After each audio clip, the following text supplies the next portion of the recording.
গাইবান্ধার হাসপাতালে এক সপ্তাহের ব্যবধানে শীতের রোগে মৃত্যু হয়েছে ৩ শিশুর। ২০ শয্যার বিপরীতে কয়েকশো রোগী বেড না পেয়ে মেঝে আর করিডোরে চলছে চিকিৎসা সেবা। এছাড়া কলেরা, স্যালাইন ও ওষুধের তীব্র সংকট রয়েছে। এদিকে ব্রাহ্মণবাড়িয়া ২৫০ শয্যার জেনারেল হাসপাতালে চাপ বেড়েছে ডায়রিয়া রোগীর। উত্তরের জনপদ গাইবান্ধায় জেঁকে বসেছে শীত। ঘন কুয়াশায় ঢেকে থাকছে সব দিক। হাড় কাঁপানো এই শীতে সবচেয়ে বেশি ভোগান্তিতে শিশু ও বয়স্করা। গত এক সপ্তাহে গাইবান্ধা জেনারেল হাসপাতালে শ্বাসকষ্ট ও ডায়রিয়ায় আক্রান্ত রোগীর সংখ্যা বেড়েছে অনেক। প্রতিদিনই হাসপাতালে ভর্তি হচ্ছে নিউমোনিয়া, শ্বাসকষ্ট ও ডায়রিয়া সহ শীতজনিত নানা রোগে আক্রান্তরা। জ্বর, ঠান্ডা লাগছে, এই জন্য এখানে নিয়ে এসেছি। নিঃশ্বাস নিতে পারে না, বুকের সমস্যা, আবার জ্বর কালকে থেকে ছাড়তেছে না ওষুধ খাওয়ার পরে। ছেলেকে আনছি 3 দিন হলো, ওর ঠান্ডার সমস্যা খিঁচুনি, যার কারণে স্যালাইন অক্সিজেন দিয়ে রাখছি।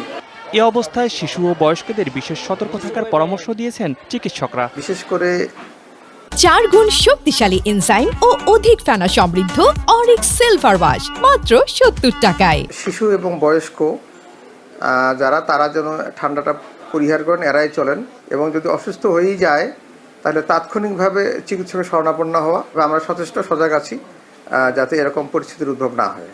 এদিকে একই চিত্র ব্রাহ্মণবাড়িয়া জেনারেল হাসপাতালের ডায়রিয়া ওয়ার্ডের। শীত তীব্র হওয়ার সাথে সাথে রোটা ভাইরাসের প্রাদুর্ভাবে জেলা জুড়ে বাড়ছে ডায়রিয়ায় আক্রান্ত রোগীর সংখ্যা। বেড না পেয়ে কনকনে শীতে হাসপাতালের ঠান্ডা মেঝে আর বারান্দাতেই রাত কাটছে অসুস্থ রোগীদের। স্বজনদের অভিযোগ, হাসপাতালে মিলছে না প্রয়োজনীয় কলেরা, স্যালাইন ও জীবন রক্ষাকারী ওষুধ। আমরা কোনো বেড কিচ্ছু পাই না, বাড়িতে সম্পূর্ণ ওষুধ কিনে আনা লাগে। অনেক কষ্ট এখানে। আমরা চাই আমাদের হাসপাতালটা একটু কিছু বেড বাড়াক, উন্নত করুক। রোগীর চাপে হিমশিম হাসপাতাল কর্তৃপক্ষ। বর্তমানে বেড আছে 20টা, সেই জায়গায় রুগী আসতেছে 100 থেকে 150। এই বিশাল সংখ্যক রুগী সেবা দিতে আমাদের কম বেশি হিমশিম খাচ্ছি আমরা।